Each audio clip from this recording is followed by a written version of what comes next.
মেঘ, কাজী জহিরুল ইসলাম। বৈশাখকে বললাম, আমার জন্য একটু জায়গা রাখো। ৩,৫০০ স্কয়ার হলেই হবে। মার্কিনীরা সামার হাউস বানায় যেমন, সেই রকম একটা ঝড় বানাবো। পেছনে ছোট্ট এক নদী, রোজ সকালে হু হু খেলবে। ঘাটে বাঁধা স্বপ্ন ডিঙা দুলতে দুলতে হ্যাঁ বলবে, না বলবে। এইসব খুনসুটির ভেতর উঠোনে এসে দাঁড়াবে হলুদ ফ্রক পরা খুব নরম একটি দুপুর। ওর কাঁধের উপর যদি শালিক কিংবা ফিঞ্চ থাকে, কিচ্ছু মনে করব না।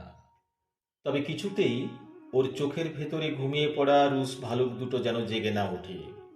খেয়াল রেখো, দেবে তো এইটুকু ধুলো ঘাস। কোনো ঠিকাদার বা প্রকৌশলী নেব না, একাই বানাবো আমি। স্থপতিও আমি। খুব সাদামাটা একটা নকশা করব। খোলা একটা ঝড়, চারিদিকে নিরাপত্তার জন্যে কোনো দেয়াল নেই। কেন্দ্রে যে ঘর, ধরো ওটা মেঘ। মানে এইরকম একটা স্নিগ্ধ নামই দিতে চাই।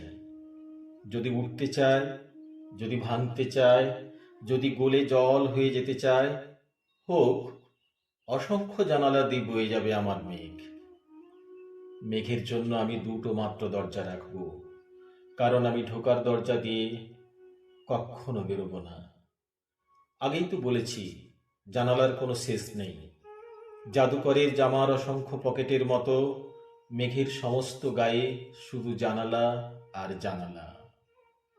ভেতরটা থাকবে নিরাভরণ। হাওয়া নেই, বিদ্যুৎ চমক নেই, গর্জন নেই। একটা পাহাড়ের উপর চুপচাপ বসে থাকবে। আর শুধু মাঝে মাঝে আমারই বুকের উত্তাপে গলে যাবে। তখন শত জানালার জলধারায় প্লাবিত হবে খরাক্রান্ত সভ্যতা।